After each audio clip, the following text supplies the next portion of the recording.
구독자 여러분 안녕하세요. 보험 불만 타파 진행을 맡은 똑순이 박세람입니다. 보험에 대한 고민과 궁금증 저희들이 똑똑하고 명쾌하게 풀어드리고 있는데요. 오늘 방송에 집중해 보시면서 보험에 대한 다양한 정보들 얻어가시면 좋겠습니다. 오늘은 3가지 내용 준비했습니다. 첫 번째는 고령화 시대가 되면서 상당히 인기가 높아진 치매보험에 대해서 이야기 나눠볼 거고요. 두 번째는 병력 있으신 분들도 이제는 준비가 가능하다는 유병자 보험 알아보겠습니다. 마지막으로 자동차 보험과 많이 헷갈려하는 운전자 보험 알려드릴게요. 지금 만나보시죠.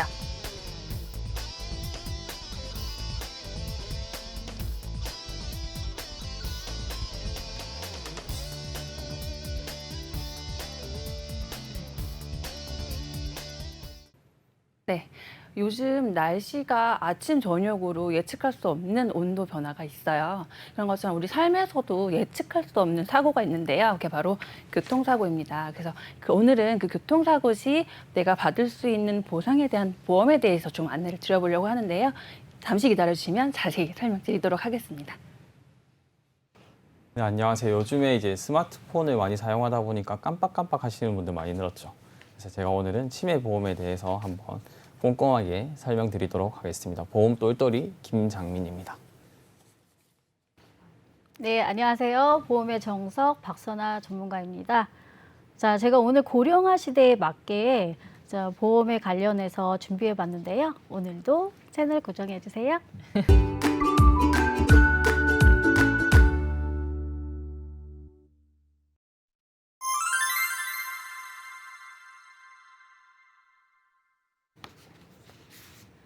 오늘의 보험 칭찬의 시간입니다. 칭찬받을 만한 보험에 대해서 이야기 나눠보도록 할 텐데요. 치매보험 짚어보도록 하겠습니다.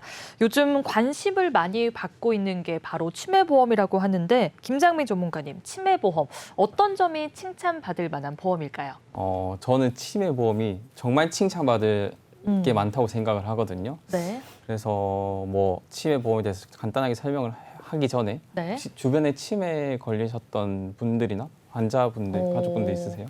아직은 주변에 없는 것 같아요. 없으세요? 네. 아, 그리고 저는 저희 친할머니께서 이제 치매에 걸리셨어요. 지금 치매라는 병을 앓고 계시거든요. 그래서 네. 제가 그래서 그런지 몰라도 이 치매 보험이 저한테 참 많이 와닿더라고요. 네. 그래서 제가 오늘은 치매 보험에 대해서 이제 꼼꼼하게 한번 설명드리도록 하겠습니다. 설명을 드리기 전에 이제 네. 치매 보험에 대해서 설명을 드리기 전에 네. 치매라는 질병이 어떤 질병인지를 알고 있으면 참 좋거든요. 그래서 그렇죠. 치매가 어떤 질병이라고 알고 계세요? 아, 치매 점점 기억을 잃어가는 잃어가고 거. 네. 가족도 못 알아보고 네. 슬픈 병이죠. 맞죠. 그렇죠. 거기까지는 이제 초기라고 생각을 하시면 돼요. 네. 치매라는 보험이 초기에는 가족들도 못 알아보고 뭐 리모컨이 어디 있는지 네. 또 뭐 지갑이나 휴대폰이 어디 있는지 찾으러 다니고 그 이후에는 길도 잊어버리시고 가족도 못 알아보시게 되다가 그 이후에는 그게 조금 더 악화가 되면 네. 숟가락 젓가락 사용하시는 법을 몰라요. 그렇군요. 그렇다 보니까 먹는 거를 잘 못 드시고요. 드시지를 못하니까 네. 이제 배변 활동을 잘 못하세요.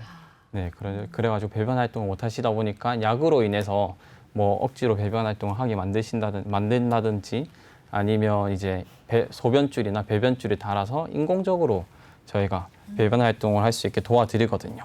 그래서 치매라는 질병은 정신적으로도 힘든데 네. 환자분께서는 육체적으로도 힘든 병이라고 생각을 하시면 좋을 것 같습니다. 그래서 제가 이렇게 설명을 드리면 네. 다 이렇게 말씀을 하세요. 그래도 나는 똑똑하니까 아직까지는 안 걸릴 것 같아. 괜찮다. 네, 그렇게 생각하셨죠. 네, 사실은요. 근데 걸리기도 싫습니다. 아, 그렇죠. 아무래도 네. 힘드니까 그렇게 생각을 하시는데 정말 많은 분들이 치매에 걸리시거든요. 네. 지금 전 세계적으로 보자고 하면 혹시 크게 일단 네. 저희가 크게 봐야 되니까 전 세계적으로 보면 혹시 몇 초에 몇 초나 뭐 몇 분에 몇 명이 걸릴까요?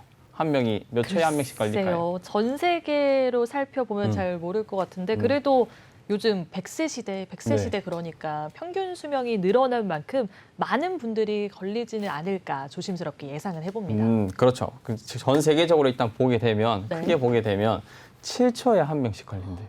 그런가요? 네, 7초에 한 명씩. 상당히 많이 걸리네요. 지금 네. 이 순간에도 벌써 한 명이 걸린 겁니다. 그러니까요. 7초가 지났으니까. 7초에 한 명씩 걸리게 되고 매년 460만 명이 매년 걸린다고 하더라고요. 그래서 치매 환자가 급속도로 늘어나고 있고요. 네. 이렇게 이야기를 하면 또 너무 크게 이야기한 거 아니야. 넓은 전 세계로 이야기하다 보니까 사람들이 많이 확진자가 많은 거 아니야라고 생각을 하실 수가 있는데 네. 국내로 전 세계가 네. 아니고 국내로 살펴보자면 65세 이상 인구들 네. 중에서 거의 치매 환자가 거의 대부분이시거든요. 그래서 65세 이상 환자를 이상 인구로 이제 치매 환자를 살펴보면 87만 명이 걸린다고 생각을 하시면 돼요. 그렇군요. 또 87만 명이라고 생각을 말씀을 드리니까 네. 87만 명 좀 작은 거 아니야 이렇게 또 생각을 감이 하시더라고요. 안 와요. 네, 맞죠. 네. 그런데 제주도 인구랑 비교하시면 될 것 같아요. 제주도 인구가 67만 명이거든요. 오, 그런가요? 네, 그런데 치매 환자 수가 지금 87만 명이에요. 와, 그렇군요. 그러면 제주도 인구보다 20만 명이 더 많은 거예요. 그렇네요. 이렇게 이야기를 해도 그래도 난 안 걸릴 것 같아라고 하시는 분들이 있거든요. 그렇게 말씀을 하시면 제가 또 65세 인구 10명 중 1명이 네. 무조건 치매에 걸린대요. 네, 치매에 걸리시고 80세 이상 인구로 가게 되면 네. 4명 중 1명이 치매래요. 오, 나이가 들수록 더 높아지네요. 그렇죠. 아무래도 저희가 나이가 들면 들수록 이제 무릎이나 관절을 사용하게 되면 관절 같은 경우에도 이제 태아가 돼서 이제 많이 유모차를 끌고 다니시든지 하시잖아요. 똑같이 뇌도 많이 사용을 했기 때문에 기억력을 점점 잃어가는 겁니다. 아, 그렇기 때문에 네. 치료하기가 많이 힘든 질병이고 점점 더 나이가 들수록 이제 환자들이 점점 늘어나고 있는 병이라고 생각을 하시면 됩니다. 그래서 제가 확률로 설명을 드리기는 했지만 네. 확률의 문제가 아니라 이제 치매는 언제 우리가 걸리느냐의 문제라고 생각을 하시고 이야기를 들어주시면 좋을 것 같습니다.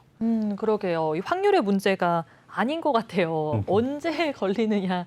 아, 이게 좀 문제가 되지 않을까 싶은데요. 제주도 인구가 67만 명인데 2021년 65세 이상 국내 치매 환자 수가 87만 명입니다. 87만 명입니다. 어마어마하게 많은 분들이 치매에 노출된다라고 생각을 해주시면 좋을 것 같고요.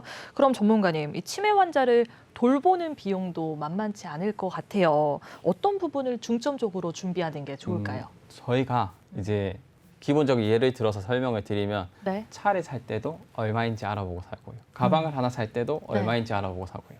또 휴대폰이나 이런 것도 요즘에 많이 사용하니까 그런 거 스마트폰을 살 때도 얼마인지 많이 알아보고 이제 구매를 하는데 그렇죠. 치매도 똑같다고 생각하시면 돼요. 들어가는 네. 비용이 우리가 치매를 치료하기 위해서 뭐 치매가 빨리 진행되지 않게 하기 위해서 네. 들어가는 비용이 얼마인지 확인을 하게 되면 네. 조금 더 이제 치매를 얼마나 준비를 해야 될지 알 수 있을 것 같은데 치매 환자 1인당 네. 들어가는 비용이 총 1년에 2천만 원이 들어가요. 아, 네. 그렇군요. 네, 2천만 원이 들어가기 때문에 작은 금액은 아니죠. 일반 직장인분들이 연봉이 뭐 4, 5천이 된다고 하셔도 거기에 대한 절반 이상을 2천만 원을 이제 치매 환자를 관리하는데 비용을 오로지 다 내셔야 되다 보니까 아무래도 부담스러울 수밖에 없고 네. 치매 이 2천만 원이라는 돈에는 뭐 입원비, 생활비, 뭐 간병비까지 다 합쳐서 2천만 원이거든요. 그런데 이 환자들께서 이제 치매에 걸리시면 1년, 2년 사시는 게 아닙니다. 그렇죠. 네,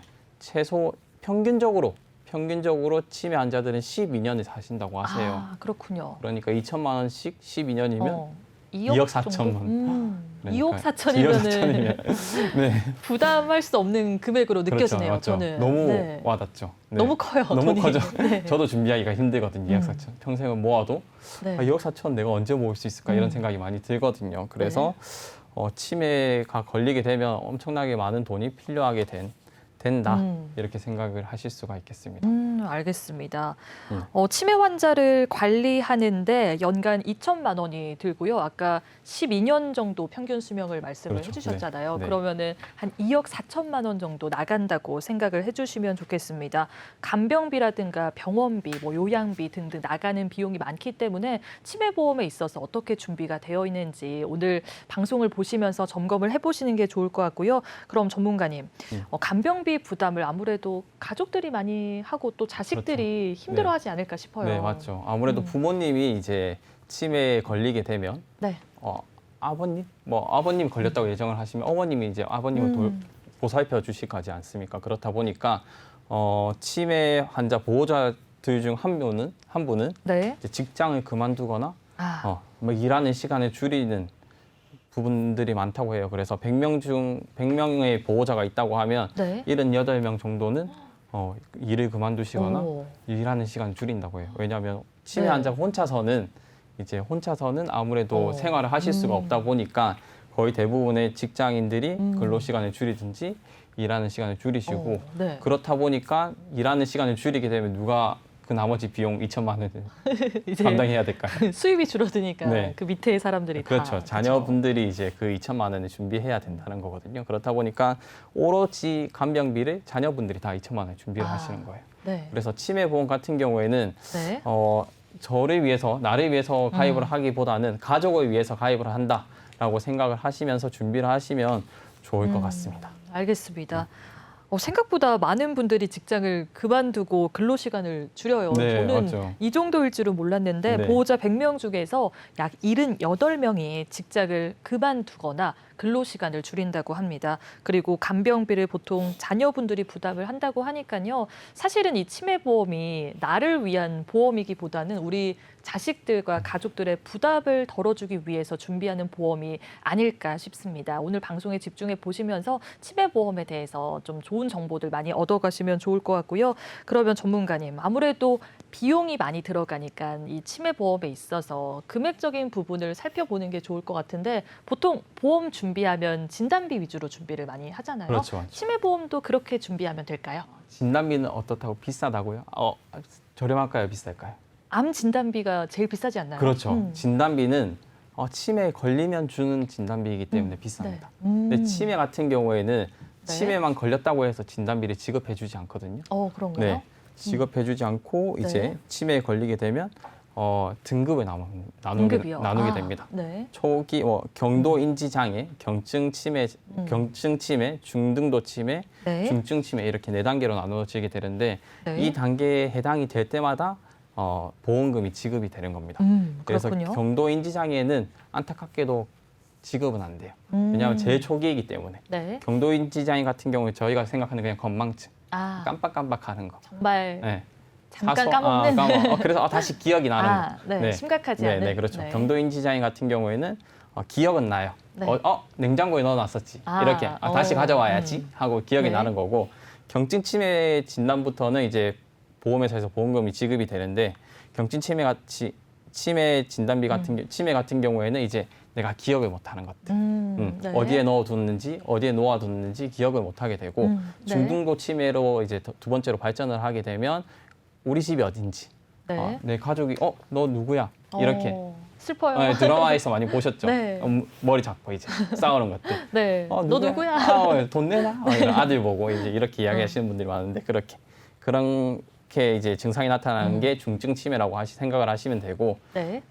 중증 치매 같은 경우 중등도 치매라고 생각을 하시면 되고요. 중증 네. 치매 같은 경우에는 이제 배변 활동이 힘들고 네. 혼자 음식을 섭취하는 게 힘들어가지고 인공적인 네. 방법을 통해서 저희가 이제 지원을 받는 걸 중증 치매라고 생각을 하시면 돼요. 네. 그래서 저희가 치매 보험을 준비하실 때는 경증 치매, 중등도 치매, 중증 치매 이렇게 모든 3가지의 담보가 들어간 걸 준비를 하셔야지 치매 보험을 준비했다라고 말씀을 드릴 수가 있습니다.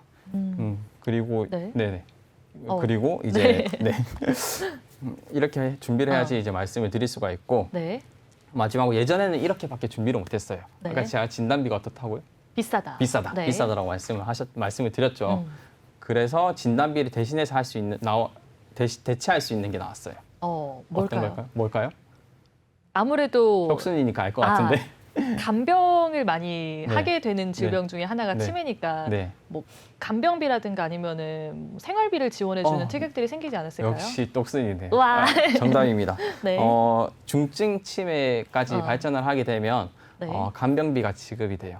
그게 뭐 한 번에 지급이 되는 것이 아니라 달마다 지급이 되거든요. 네. 그래서 매월 뭐 100만 원씩 지급이 되는 네. 나온다고 하면 이제 뭐 10년, 12년 네.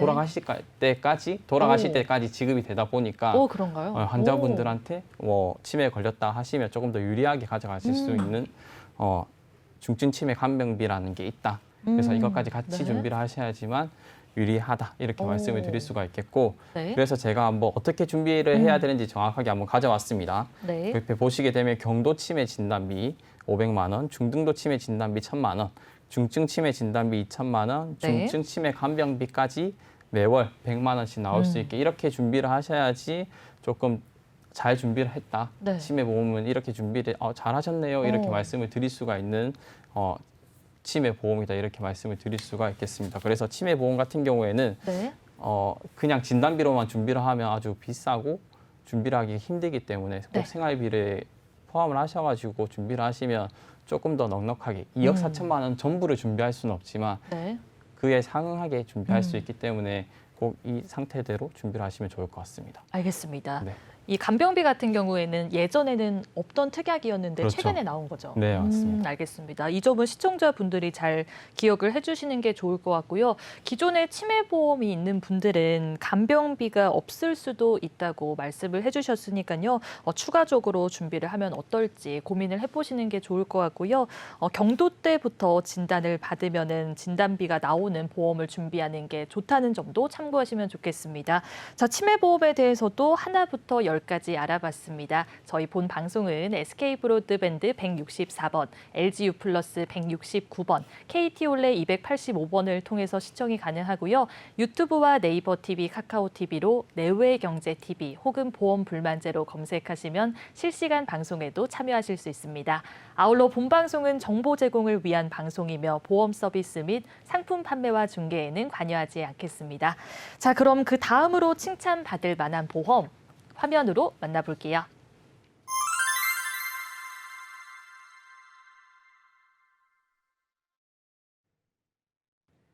두 번째로 칭찬받을 만한 보험, 유병자 보험에 대해서 이야기 나눠보도록 하겠습니다. 아프시거나 질병 있으신 분들, 약 드시고 있는 분들도 이제는 유병자 보험으로 준비가 가능하다고 하는데요. 질병 있으신 분들한테는 반가운 소식이 아닐까 싶습니다. 박선아 전문가님, 유병자 보험 어떤 내용 준비해 오셨을까요? 네, 제가 초반에 고령화 시대에 맞게 이제 준비해 보았다고 했는데요. 네. 제가 오늘 칭찬할 보험은 유병자, 고령자 보험입니다. 네. 네, 아무래도 나이가 많으시거나 아프신 분들 사실 보험 가입 네, 어렵다고 생각 많이 하세요. 그렇죠. 네, 그렇지 않습니다. 이거 하고 싶었어요. 그런데 말입니다. 그런데 말입니다. 네, 꼭 그렇지 않습니다. 자, 각 보험회사별로요. 네. 유병자에 관련한 보험이 되게 많아요. 네. 특히 고혈압, 당뇨, 암, 뇌졸중, 심근경색 등 뭐 3대 질환 포함해서 이런 분들 사실 보험 가입 어렵다고 많이 생각을 하시잖아요. 맞습니다. 약을 드시거나 이런 분들. 네. 그런데 노후 실손이라는 게 있는데요. 네. 유병자 실손 외에 노후 실손도 따로 있어요. 처음 들어보시죠? 유병자 실손 말고 노후 네. 실손도 있나요? 네. 처음 들어봤어요. 네, 아마 네. 시청자분들 거의 모르실 거예요. 저도 몰랐습니다. 네, 네, 노후 실손이 있고요. 음.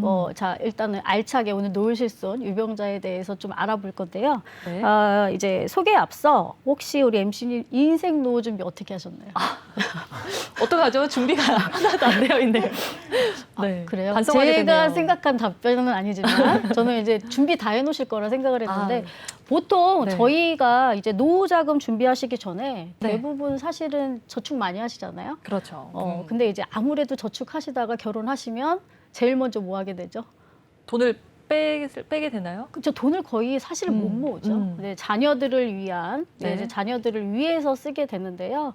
보통 자녀 교육비, 그렇죠. 자녀 교육비 그리고 주택 자금비, 네, 그리고 그 외에 이제 우리 네. 시청자분들이 노후 자금을 준비하게 되는데요. 네. 야, 근데 참 이게 그래요. 대다수 우리 시청자분들은 네. 자녀나 이제 뭐 출산이나 주택 자금, 부동산으로 아무래도 이제 대책을 하시는데 실질적으로 네. 제일 많이 쓰이는 게 바로 의료비입니다. 아, 네, 그렇군요. 네. 근데 실질적으로 의료비를 이제 준비를 하시는 게 저희들이 아무래도 보험을 이제 가입하셔서 준비를 하시잖아요. 네. 그런데 아직도 나는 아파.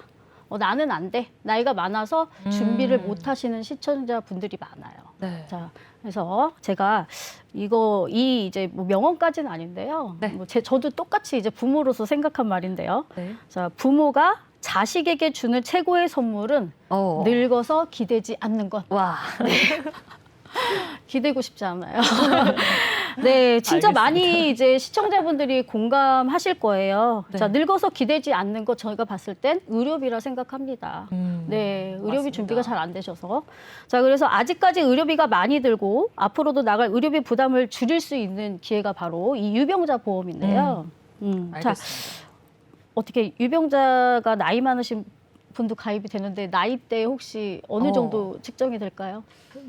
사실 저는 이 방송을 하기 전까지는 나이가 많으면은 보험사에서 싫어하니까 가입이 어렵지 않을까라는 생각을 했었는데 이제는 가입이 되는 시대니까 그렇죠. 뭐 70대, 80대 이런 분들도 준비가 가능하지 않을까 싶고 또 노후 실손도 있으니까 더 나이 있는 분들도 준비가 가능하겠죠? 전문가님? 자, 일단은 제가 이제 노후 실손에 대해서 이제 먼저 한번 말씀을 드릴게요. 유병자 말씀드리기 전에. 자, 노후 실손은요, 일반 건강체 실손보다는 가입 연령이 70대까지. 70세. 자, 네. 일반 실손은 65세까지밖에 가입이 안 되세요. 네. 네, 그리고 일반 실손으로 가입하실 때는 건강하지 않으시면 사실 거의 거절이 납니다. 그렇군요. 자, 근데 노후 실손은 네. 저희가 이제 가입이 70세까지 가능을 한데요. 네. 만약에 가입이 가능하시면 한도 금액이라든가 네, 통원 한도 부분이 너무너무 잘 돼 있어요. 그런가요? 네네네. 아무래도 유병자 실비에서는 혹시 비급여 항목이 된다고 들으셨어요? 안 된다고 들으셨어요? 그건 잘 모르겠네요. 모르겠죠. 전문가님. 네. 어렵네요. 어렵죠. 오늘 어렵네요. 자, 아마 가입하신 시청자분들은 아실 거예요. 네. 비급여 항목, 제가 우리 저번부터 4세대 실수 많이 얘기했잖아요. 네. 자, 비급여 항목, MRI, 도수치료, 체위축력과 등 안 됩니다. 아, 원래는 안 돼요, 유병자는. 네. 그런데 노후 실손은 가능합니다. 그런가요? 네. 좋네요. 이거 정말 획기적이죠. 70세인데 MRI 도수치료라니. 오, 가능하고요. 네. 통원 한도도요. 음. 우리 저번 4세대 실손 때 제가 통원 한도 얼마라고 혹시 통원 한도 기억나시나요? 축소가 돼서 20만 원이었나요? 오. 맞나요? 아닙니다. 아니에요? 4세대 실손은 40입니다. 그런가요? 네. 어, 4세대 실손 맞네. 40인데요. 네. 거의 틀린 노후 거죠. 실손은 통원 한도가 100만 원이에요. 아, 네. 통원 한도 100만 원이면 네. 정말 크거든요. 네. 자, 이렇게 통원 이처럼 한도 100만. 통원 한도도 늘고 전체 보험 한도도 늘었는데도 불구하고 저렴한 네. 보험료로 70세까지 가입이 가능하다고 합니다. 음. 그렇군요. 사실 노후 실손이라고 해서 보장이 조금 안 좋지 않을까 약간 의문이 들기도 했는데 70대까지 가입이 가능하다라고 말씀을 해주셨고 통원 한도도 100만 원이고 나이 많은 분들한테는 이 정도로 좋은 게 있나 싶을 정도로 괜찮게 들리기는 합니다. 네. 자, 아주 효과적인 보험이라고 생각하면 되겠죠, 전문가님? 그럼요. 근데 이제 조건이 있어요. 네, 아, 노후 실손 그렇군요. 가입을 하시려면 일단은 건강하신 분들 한해서 음. 가입이 되고요. 네. 물론 이제 그런 부분도 있지만 그래서 고령화 시대에 맞춰 제가 준비한 게 또 유병자에 관련한 보험인데요. 네. 자, 자연스러워요. 반대로 아주. 그렇죠. 네, 반대로 우리 나이도 많고 네. 병력도 있으신 유병자 보험. 자, 과연 어떨지 한번 제가 보여드릴게요. 자, 일단은 유병자 보험은요. 아마 이런 얘기 들어보셨을 거예요. 뭐 325에만 해당되면 됩니다. 네. 네, 뭐 333, 뭐 31, 뭐 이런. 근데 시청자분들 입장에선 325가 뭔지, 333이 뭔지 알 수가 없어요. 헷갈려요, 또. 그렇죠. 네. 자, 유병자는요. 3개월 이내 입원 수술 의사 소견이 있는지, 네. 2년 이내 입원 수술이 있는지, 5년 이내 암 진단만 없으면 가입이 가능합니다. 내가 어떠한 네. 약을 먹어도 갑상선 질환 약을 드셔도 고혈압 당뇨 약을 드셔도 유병자 보험은 가입이 가능하고요. 네. 최근에는 3개월만 묻는 게 나왔어요. 3개월, 1년. 네, 1년 이내 암만 아니면 가입이 된다고 네. 합니다. 네, 괜찮죠? 그렇군요. 네. 담보 또한 많이 늘었는데요. 네.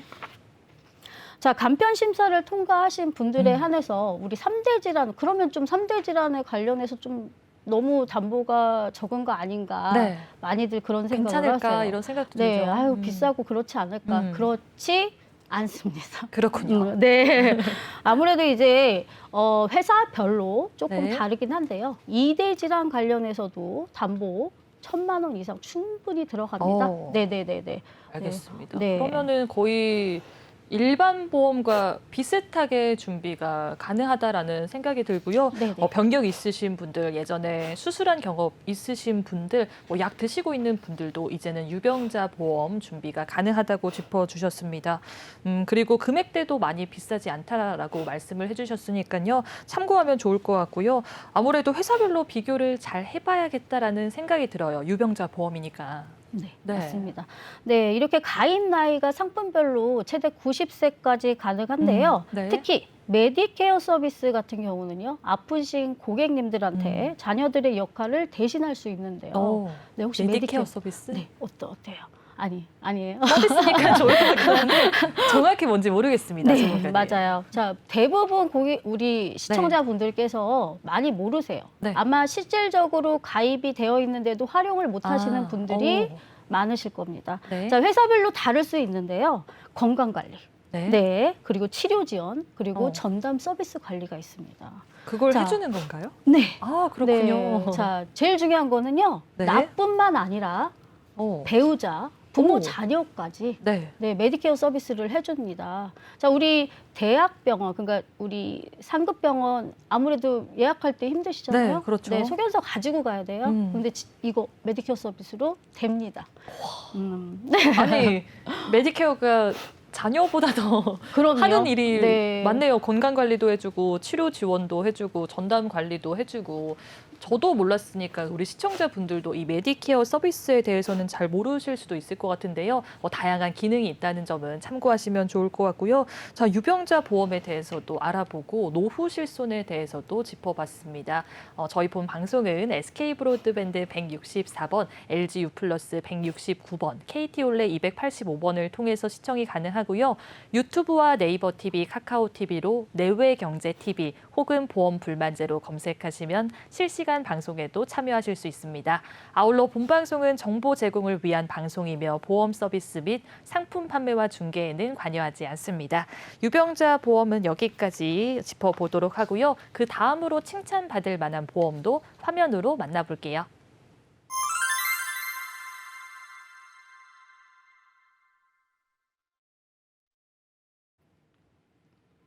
마지막으로 칭찬받을 만한 보험, 운전자 보험에 대해서 짚어보도록 하겠습니다.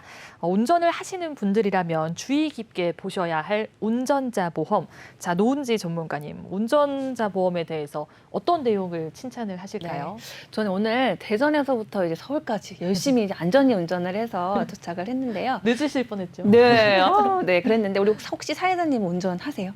아, 오늘 저 출근할 때 운전하면서 운전하시죠? 왔죠. 네. 안전하게 운전하시죠? 네, 안전하게. 보통 운전을 하시는 분들은 뭐 험하게 운전하시는 분들은 없어요. 근데 이렇게 내가 안전히 운전을 한다는 거에 대해서는 우리가 방어 운전이라고 하죠. 네. 이렇게 방어 운전을 한다 하더라도 네. 예측할 수 없는 사고가 있습니다. 이게 음. 바로 교통사고인데요.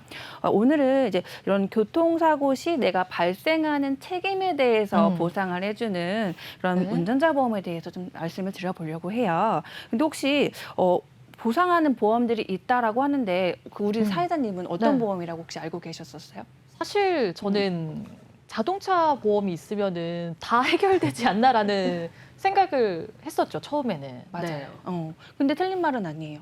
자동차 네. 보험도 그렇고요, 운전자 보험도 그렇고 교통사고 시 발생하는 책임에 대해서 모두 다 보상을 해줘요. 아, 그렇군요. 해주는데 네. 이제 어떤 경우에 보상을 해주는가의 차이인 거거든요. 그래서 자동차 보험의 경우에는 우리가 이제 운전을 많이 하시는 분들은 방금 사회자님 말씀하셨던 것처럼 자동차 보험 있으면 다 해결되는 거 아니야? 나 그거만 네. 있으면 다 되는 줄 알았는데 라고 하셨는데요. 네. 자동차 보험의 경우에는 자동차를 보유하고 계신 분들이라고 하면 반드시 가입을 하셔야 되는 의무보험입니다. 그래서 네. 혹시라도 갱신 기간이 지나서 가입이 좀 늦춰졌다라고 할 경우에는 과태료를 물게 될 수도 있어요.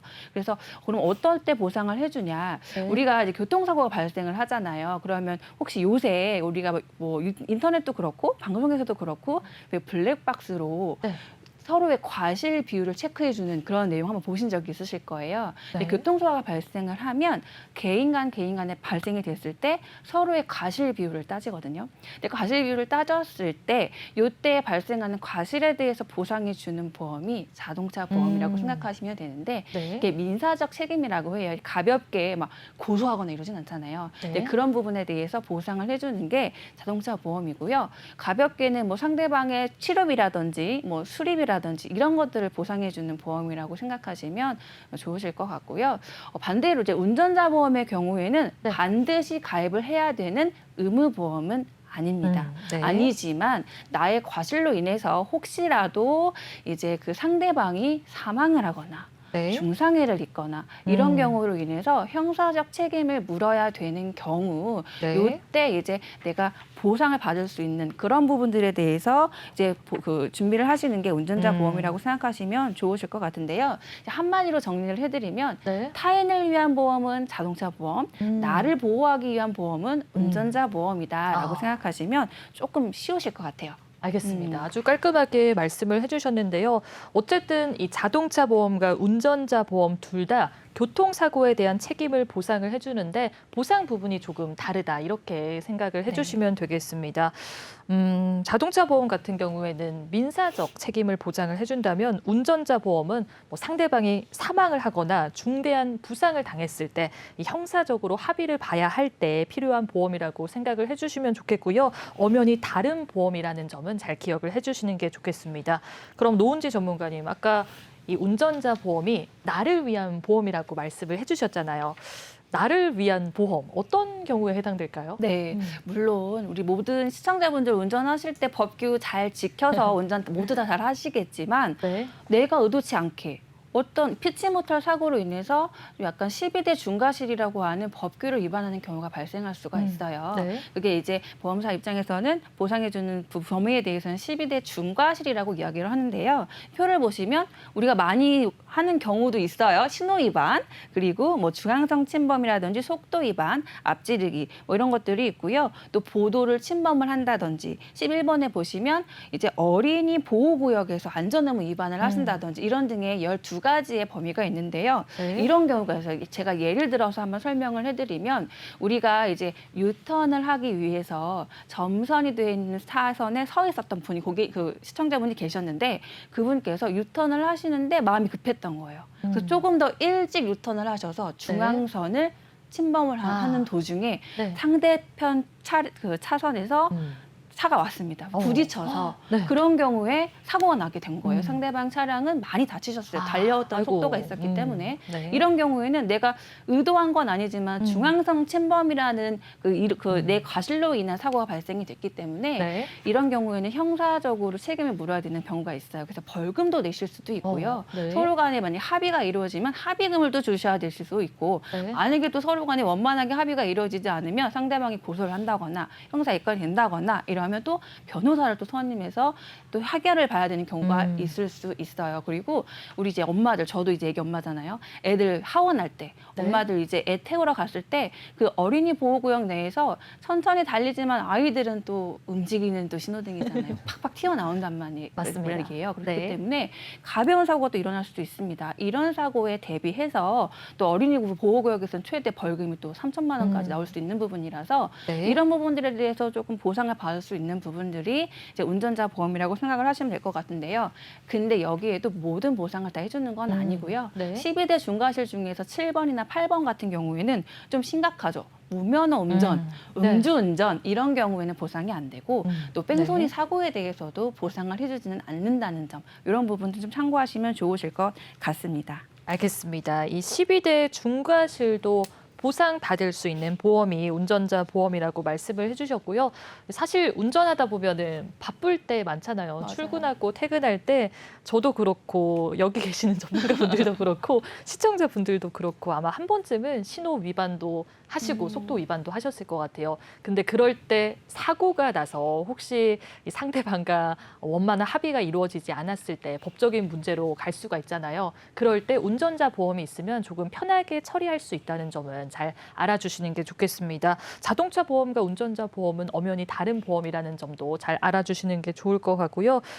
든든하다라는 생각이 저는 들어요. 이 운전자 네. 보험이. 그러면 노은지 전문가님 어떤 담보들로 보상을 받을 수 있는지 알아보면 좋을 것 같아요. 네, 그러니까 운전자 담보 중에서는 운전자 보험 가입하신 시청자분들도 많으실 건데 네. 이 담보들은 꼭 있는지 여부를 체크를 해봐 주시면 좋으실 것 같아요. 먼저는 앞서 제가 예시를 좀 드렸죠. 교통사고 처리지원금이라고 하는 담보인데 이게 바로 이제 형사 합의금이라고 생각하시면 좋으실 것 같고요. 네. 그리고 어떠한 사고가 났을 때 사람에 대한 사고 또 물건에 대한 사고가 발생하게 되면 내가 형사적인 책임이 있을 때 벌금을 또 내셔야 될 수 있어요. 그렇기 때문에 벌금에 대한 대인과 대물 이 부분에 대한 담보도 꼭 챙겨주시면 좋으실 것 같고 또 방어 비용이라고 하는 변호사 선임 비용 요 세 가지는 운전자 보험을 하실 예정이시거나 가입되어 네. 있는 분들이라면 꼭 한번 체크를 해봐 주셔야 되는 담보인데요. 근데 이제 요게 나 운전자 보험 가입했는데 방금 말했던 그런 담보들이 없는 것 같아 하시는 분들이 있어요. 요게 이제 네. 가입 시기에 따라서 명칭이 조금 달라요. 그래서 그렇군요. 2009년 9월 이전에 가입하신 분들이라면 제가 교통사고 처리지원금이라고 했던 담보는 이제 형사 합의금이라고 생각하시면 될 것 같고요. 네. 변호사 선임 비용은 방어 비용이라고 생각하시면 될 것 같아요. 그리고 벌금은 뭐 동일하게 되어 있는데 조금 자세하게 짚어드리면 운전자 보험은 큰 틀로 보면 2009년 9월 이전과 그 이후에 이제 가입되어 있는 내용으로 좀 달리 보실 수 있을 것 같아요. 네. 그러니까 2009년 9월 이전에 가입하신 분들은 우리가 형사합의금 또는 교통사고 처리지원금이라고 하는 담보가 가입 금액이 3천만 원까지였어요. 그때는 그게 최대였는데요. 이제 지금은 그 이후에는 뭐 그 이상, 뭐 5천만 원 또는 뭐 1억 이상까지도 가입 한도가 되어 있을 수 있는 부분이라서 그 부분도 조금 확인해 보시면 좋으실 것 같고요. 그리고 네. 2009년 9월 이전에는 사고가 발생해서 내가 보험금을 청구하려고 보상을 받으려고 하면 내 비용으로 이미 다 청구를 한 이후에 네. 그 다음에 보험사에 청구를 해야 되는 부분이에요. 그러니까 이제 후지급이라고 하는데 2009년 9월 이후부터는 사고가 발생했어요. 그러면 네. 내가 보험사에 전화를 해요. 그럼 보험사에서 발생하는 비용에 대해서 선지급을 합니다. 네. 그렇군요. 그렇게 따져보면 이제 또 한 가지 차이점이 2009년 9월 이전에는 내가 얼마만큼 비용을 들건 간에 정해진 액수, 내가 가입돼 있는 금액만큼만 보상을 해줬어요. 근데 네. 9월 이후에는 이제 실손 비례 보상이라고 해서 실질적으로 발생한 비용에 대해서만 보상을 해준다는 점, 이 부분의 차이가 있을 수 있으니까요. 가입돼 있는 증권 한번 열어보시고 어떻게 가입되어 있는지까지도 네. 조금 체크를 해보시면 좋으실 것 같습니다. 알겠습니다. 이전보다 운전자 보험이 좀 좋아진 것 같다라는 생각이 들어요. 교통사고 처리지원금 같은 경우에도 예전에 가입하신 분들은 한 3천만 원 정도밖에 보장이 안 됐는데 현재는 1억까지 보장이 된다는 점은 잘 기억을 해주시는 게 좋을 것 같고요. 예전에는 선지급이 되지 않았는데 지금은 선지급이 된다고 합니다. 그렇기 때문에 기존의 운전자 보험 가지고 있는 분들은 언제 가입을 했는지 체크를 꼭 해보시는 게 좋을 것 같고요. 예전에 준비하신 분들은 보장 금액이라든가 보장 내용에 있어서 조금은 부족할 수 있다는 점은 잘 인지를 해주시는 게 좋을 것 같아요. 오늘 방송 보시면서 점검해보는 시간 가져보시면 좋겠습니다. 자, 노은지 전문가님, 여기서 궁금한 점이 운전자 보험이 생각보다 이 가입 금액이 괜찮다라는 생각이 드는데 혹시 보험료는 어느 정도 나올까요? 그렇죠.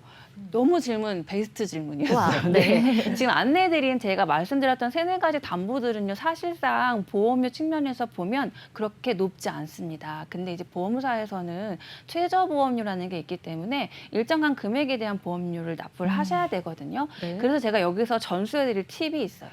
네, 운전자 보험의 경우에는 이런 제가 말씀드렸던 필수 담보에 더하기 이제 상해 보험이라는 것을 좀 추가를 하시면 더 도움이 되실 것 같은데 보통 보험 가입돼 있는 분들 보면 하나만 가입돼 있는 분들 없어요. 운전자 보험도 있으시고 상해 보험도 있으시고 건강보험, 뭐 종합보험, 뭐 화재보험 다 있으시거든요. 여기서 도움이 될 수 있는 게 바로 운전자 보험과 상해 보험을 한 대로 묶는 건데요. 네. 상해 보험 경우 우리가 이제 상대방이 사고가 나서 다치는 경우도 있지만 교통사고 나면 나도 다칠 수 있거든요.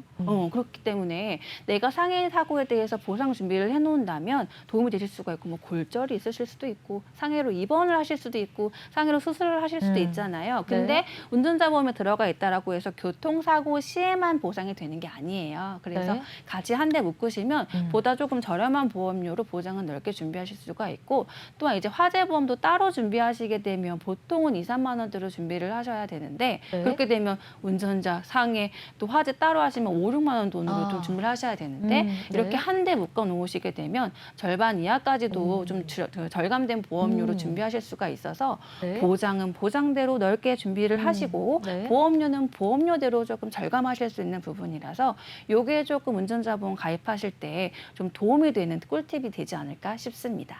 알겠습니다. 서로 궁합이 좋은 보험들이네요. 네. 이 운전자 보험과 상해 보험과 화재 보험을 따로따로 준비하면 보험료가 많이 나가는데 같이 준비하면 아까 절반 정도 네. 좀 절감할 수 있다고 말씀을 해주셨으니까요. 혹시 이후에 운전자 보험을 준비해 보고 싶으신 분들이라면 상해 보험과 화재 보험을 적절히 잘 꾸려서 준비하면 내가 보험료를 좀 절감할 수 있다 이렇게 생각을 해주시면 좋겠습니다. 운전자 보험에 대해서도 하나부터 10까지 짚어봤습니다. 생방송으로 보험 불만제로 함께하고 있고요. 저희 본 방송은 SK 브로드밴드 164번, LG U 플러스 169번, KT 올레 285번을 통해서 시청이 가능하고요. 유튜브와 네이버 TV, 카카오 TV로 내외 경제 TV 혹은 보험 불만제로 검색하시면 실시간 방송에도 참여하실 수 있습니다. 아울러 본 방송은 정보 제공을 위한 방송이며 보험 서비스 및 상품 판매와 중개에는 관여하지 않습니다. 이 보험 칭찬에는 여기서 마치도록 하고요. 그 다음은 보험 전망대로 찾아올게요.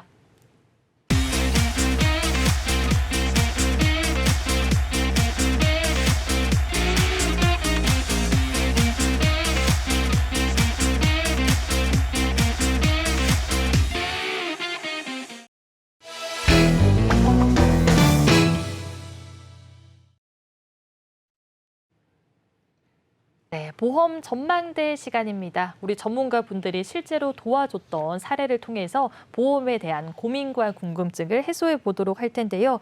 김장민 전문가님, 어떤 시청자 분이셨을까요? 이제 시청자분께서 네. 이제 50대, 어, 50대 여성분, 음. 여성분이셨는데 네. 이제 뭐 작은 옷가게를 하나 운영하고 계시더라고요. 그래서 네. 꼼꼼하게 이제 준비를 한다고 시청자분들이 준비를 하셨는데 아무래도 시청자분이 증권을 살펴보다 보니 네. 갱신형 담보들이 있는 거예요. 아이고, 그래서 저희에게 그랬군요. 나 꼼꼼히 준비했는데 그때는 이런 게 나 못 들었던 것 같은데 보니까 있네 해서 저희한테 이제 시청자분이 의뢰를 주셨어요. 알겠습니다. 네. 50대 여성분이라고 말씀을 해주셨고 옷가게를 운영을 네. 하시고 있는 분이셨는데 이 보험을 살펴보니까 갱신형도 있고 그래서 고민이 되셨던 것 같아요. 일단은 증권을 살펴보도록 하겠습니다. 총 3가지 보험 준비를 하셨던 것 같은데 S화재 통합보험 50년 납이에요. 50년 그리고 네, 두 번째 보험은 S화재 건강보험으로 20년 납이고요.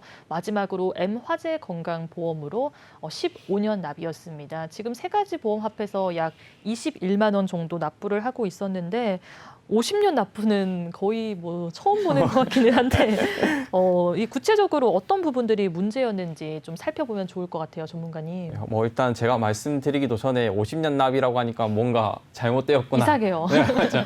뭔가 잘못되었구나라고 생각을 하셨을 텐데 네. 이 S화재 통합보험에 저희가 알고 있는 실손 의료비, 네. 실손 의료비가 같이 가입이 되어 있었던 겁니다. 그래서 그 그랬군요. 실손 의료비 보험 때문에 갱신형 담보들 같은 경우에는 저희가 죽을 때까지 네. 내야 되는 보험이다 보니까 50년 납으로 준비가 되어 있었고요. 네.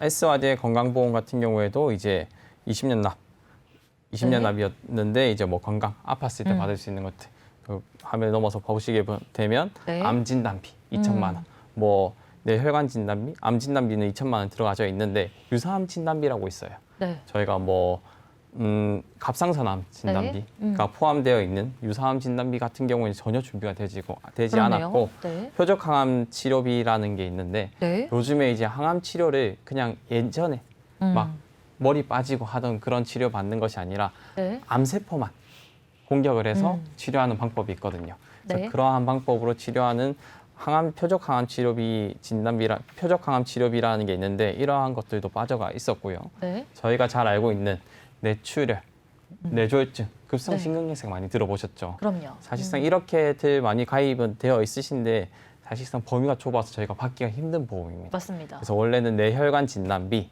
허혈성 심장질환 진단비 이렇게 가입이 되어 있으셔야 되는데 뇌혈관 진단비는 전혀 준비가 되어 있지 않고 네. 허혈성 심장질환 진단비만 달러 200만 원. 아, 네. 적어요 너무. 네, 너무 적죠. 네. 그래서 이렇게 준비가 되어 있으시고 나머지 수술비 같은 경우에는 요즘에 백내장 수술, 자주 CT 하시죠. 수술, 네. 요식음 수술들 되게 많이 하시잖아요. 네. 근데 그러한 수술비에 대해서는 전혀 준비가 되어 있지 않고 5대 주요 기관 질병 수술비라는 게 있어요. 네. 큰 장기 같은 것들, 대장이나 뭐 심장이나 이러한 것들, 큰 수술들에 대해서는 보장을 받을 수가 있지만 큰 수술을 저희가 이제 큰 수술을 네. 하는 경우보다는 작은 수술들을 하는 경우가 더 많이 음. 있거든요. 그래서 제가 봤을 때는 작은 수술들을 할 수 있게 조금 더 고치시는 게 좋을 것 같아서 후에 네. 후에 보험을 보여드리겠지만 그렇게 조금 고쳐드렸고 상해 사망, 질병 사망 같은 게 사망보험금을 준비하신다고 준비하셨는데 네. 준비하신 것까지는 좋아요. 그런데 이제 상해 사망만 3억, 아. 질병 사망은 또 3천만 원밖에 안 되죠. 오, 제가 그러네요. 사실 사고가 나서 사망하게 되는 경우보다는 질병으로 인해서 암이나 뇌졸중이나 급성심근경색 이러한 것들을 통해서 네. 사망하게 되는 경우가 많거든요. 네. 그래서 이러한 경우들이 조금 잘못되어 있었다라고 말씀드릴 수가 있겠어요. 알겠습니다. 사실 보험료를 20만 원 넘게 납부를 하고 있는 것에 비해서는 보장이 튼튼하지 너무 네. 못하네요. 네. 3대 진단비도 준비가 제대로 안 되어 있는 상태였고 수술비도 거의 없는 거 아닌가요? 없죠. 이 네. 정도면은 아마 우리 시청자분이 우리 전문가 분께 도움을 잘 받지 않았을까 싶은데요. 그러면 박선아 전문가님, 리모델링을 도와드렸다고 하는데 어떻게 좀 바뀌었을까요? 네, 일단은 S화재에 있는 종합보험 같은 경우는요, 실손이 포함되어 있기 때문에 4세대 실손으로 전환 실손 하시면요, 네, 만 원대, 2만 원대 가능하시고요. 네. 전환 실손 하신 다음에 나머지 담보특약에 대해서 지금 저희가 이제 신담보들이 많이 생겼잖아요. 뭐 유사암 관련해서 수술비 특약, 그리고 이제 질병 종수술 관련해서도 네. 저희가 사고당이 아닌 횟수당으로 바뀐 부분도 많고요. 네. 자, 그래서 지금 보시면 암 진단금 같은 경우는요, 유사암 포함해서 업셀링 해드렸고요. 우리 치료비, 표적암 치료비랑 뭐 이제 세기 조절 치료비 이런 네. 부분, 암 치료 관련해서도 저희가 리모델링 해드렸고, 네. 특히 중요한 거는 이대 질환, 뇌혈관, 허혈성 관련해서 수술비까지 전체 다 네, 업셀링 시켜줬습니다. 자, 그리고 제일 중요한 거는 네. 지금 워낙 아무래도 이제 구실손을 갖고 계셔서 보험료가 많이 오르고 부담이 네. 됐어요. 그래서 전환을 하시면서 나머지 비갱신 담보로 이제 준비를 해드렸는데요. 네. 참고로 지금 나이가 50대시기 때문에 사실은 요새 갱신형도 납입 면제되는 보험이 있습니다. 네네. 네, 그리고 20년, 30년 갱신형이기 때문에 사실 나이로 따지면 자 지금 20년, 30년 갱신형도 나쁘지 않다라는 말씀 이제 한번 드리고요. 네. 또한 사망보험 관련해서 사망 담보 같은 경우는요, 저희가 상해 사망으로 지금 많이 돼 있는데 연계 조건 없이 가입 가능한 회사들이 많아요. 네. 그래서 연계 조건 없이 가입을 가능한 회사를 하시고 나머지 일반 사망이나 뭐 질병 사망 관련해서 보상 받을 수 있는 이제 진단금 넣어드렸습니다. 자, 이렇게 해서 기존 보험료 같은 경우는요, 총 9,100만 원 정도 납입을 하셨다면, 총 네, 보험료가요? 네, 네. 지금 리모델링 후 약 5,400만 원. 와. 얼마나 절감이냐요? 3,700만 원 정도 절감해드렸습니다. 네, 오늘 3가지 보험에 대해서 상세하고 구체적으로 짚어봤습니다. 오늘 내용들 잘 참고하셔서 나중에 보험 준비할 때 도움 되셨으면 좋을 것 같아요. 내일도 보험에 대한 유익하고 다양한 정보로 찾아올게요. 안녕. 부자 되는 채널 사람 사는 이야기. 내외경제TV를 만날 수 있는 방법. KT 285번, SK브로드밴드 164번, LG U+ 169번, 현대 HCN 413번, ABN 아는방송 509번. 유튜브에서도 시청이 가능합니다. 많은 시청 바랍니다.